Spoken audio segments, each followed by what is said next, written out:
কোথাও অনবরত পানীয় জল নষ্ট, আবার কোথাও জলকষ্ট। দুই ছবি একই এলাকায়। তুফানগঞ্জে একই এলাকায় দুই ছবি ধরা পড়ল। কোথাও ১.৫ বছর থেকে পানীয় জল পরিষেবা একদম বন্ধ, আবার কোথাও টানা ৬ মাস থেকে অঝোরে সবসময় পড়ছে পানীয় জল। সেই জলে এতটাই আয়রন যে কেউ ছুঁয়েও দেখছে না। এক কথায় তীব্র গরমে তেষ্টা মেটাতে হচ্ছে আয়রনযুক্ত টিউবওয়েলের জলই। ছবিটি তুফানগঞ্জ ১ নম্বর ব্লকের ধলপল ২ নং গ্রাম পঞ্চায়েতের পূর্ব গুড়িয়ারপাড় এলাকার। এই এলাকায় পিএইচির পাইপ বসলেও পানীয় জল পরিষেবা এখনও চালু করা হয়নি। কবে হবে কারো জানা নেই। এই এলাকায় প্রায় ৪,০০০-এর মতো বাসিন্দা রয়েছে বলেই এলাকাবাসীরা জানান। এখানে ২ বছর আগে 15 সিএফসি ফান্ডের ৪,৯৮,০০০ টাকায় সৌরবিদ্যুৎ চালিত পাম্প বসানো হয়। শুরুতে ৬ মাস জল চালু থাকলেও ১.৫ বছর থেকে তা পুরোপুরি বন্ধ রয়েছে। কিছুটা দূরেই মাস ৬ আগে 15 সিএফসি ফান্ডের ৪,৪১,০০০ টাকায় সৌরবিদ্যুৎ চালিত পাম্প বসানো হয়। শুরু থেকেই এই জলে এতটাই আয়রন বের হচ্ছে যে কেউ আর এই জলের ধারে কাছেও যায় না। শুরু থেকে অঝোরে জল পড়েই চলেছে, কিন্তু দেখার কেউ নেই।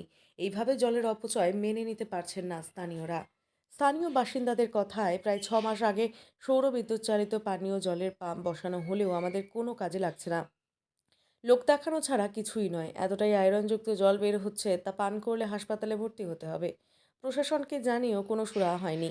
সারাদিন জল অপচয় হয়েই চলেছে। অপর বাসিন্দা জানান, শুরুতে কিছুদিন জল পেলেও ১.৫ বছর থেকে পরিষেবা একদম বন্ধ। বহুবার প্রশাসনকে জানিয়েও কোনো সুরাহা হয়নি। আমরা জলকষ্টে ভুগছি। দ্রুত জল পরিষেবা চালু করার দাবি জানাচ্ছি। পানীয় জলের রিজার্ভার ট্যাঙ্কটা কতদিন ধরে বেহাল দশা? আমাদের এটা মোটামুটি ১.৫ বছর থেকে মানে খারাপ হয়ে আছে। কতদিন আগে চালু হয়েছিল? মোটামুটি ওই তো ৬ মাস চালু ছিল। তারপরে এটা টোটালে ২ বছর হলো। তা ২ বছরের মধ্যে ৬ মাস চলছে, তারপরে ১.৫ মাস মানে ১.৫ বছর থেকে এমনি পড়ে আছে। আমি আবার অনেক অনেক লোককে রিপোর্ট করছি, অঞ্চলেও বলছি, কিন্তু কেউ কোনো দিন আসে নাই, কেউ কোনো দিন মানে সুরাহা করার জন্য আসে নাই। মানে আপনারা তাহলে এখন পানীয় জল কোথা থেকে খান? আমরা এখন টিউবওয়েলেরই খাইতেছি, উপায় নাই। আয়রন আয়রনযুক্ত জল কি? হ্যাঁ, ওই আয়রনযুক্ত জলে খাওয়া হইতেছে। মানে বারবার অভিযোগ জানিয়ে কোনো কাজ হয় না? কাজ হয় না। পুরোপুরি বেহাল হয়েছে। হ্যাঁ, পুরোপুরি। কি চাচ্ছেন এখন? আমরা চাচ্ছি যে এইটা যাতে ঠিক হয়। আমি তার জন্য কন্ট্রাক্টরের বাড়িও ২-৩ দিন গেছি, কিন্তু যাওয়ার পরে ও বলছে যে অঞ্চলের সঙ্গে কথা বলবো, তারপরে যদি হয় তাহলে করা যাবে। তারপরে আমি অঞ্চল সভাপতি ওর সঙ্গেও কথা বলছি। উনি বলছে যে অঞ্চলে এখন তো কোনো পয়সা কড়ি নাই, তা যাই হোক পয়সা কড়ি হলে আমি তারপরে এটা ঠিক করে দেবো। তা ওই যে আইজ অবধি ঠিক করে দেয়।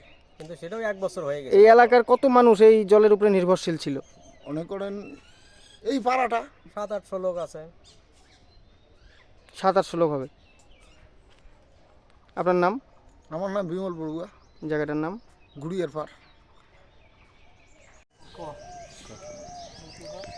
কি বিষয়টা নিয়ে কি বলবেন, এই যে পানীয় জলের ট্যাঙ্ক নিয়ে? এটা একটা ব্যবস্থা করো। ব্যবস্থা করো যে এই জল তো খাওয়া যায় এই না। জল খাইলে তো আর এই জল খাওয়া যায় না, কোনো ব্যবহার করা যায় না, তাহলে কি কি দরকার আছে এমন ট্যাঙ্ক? মানে সমস্যাটা কি? আয়রন, পুরে আয়রন। কতদিন আগে বসেছিল এই জলের ট্যাঙ্ক? এটা বসাইছিল, ওটা হলো কার্তিক মাসে নাকি ৬ মাস। তা আপনি কি বাড়ির কলের জলই খান? হ্যাঁ, কলের জলে খাই। মানে এই জল খাওয়া যাচ্ছে না? খাওয়া যায় না, ব্যবহার করা যায় না, হাত পা ধরে লাল হয়ে যায়। অনবরত জল এই যে অপচয় হচ্ছে, নষ্ট হচ্ছে জল। নষ্ট হচ্ছে। জানিয়েছিলেন বিষয়টা নিয়ে? জানিয়েছিলাম। কি বলছে ওরা কয় এখন কি করবো আমরা। মানে ঠিক করে দিবে না বলছে কি কিছু? ওরা কিছুই বলে নাই। অঞ্চলে জানিয়েছিলেন? অঞ্চলে না, অঞ্চলের লোকই না এখানকার। ওরা জানা হয়েছিল।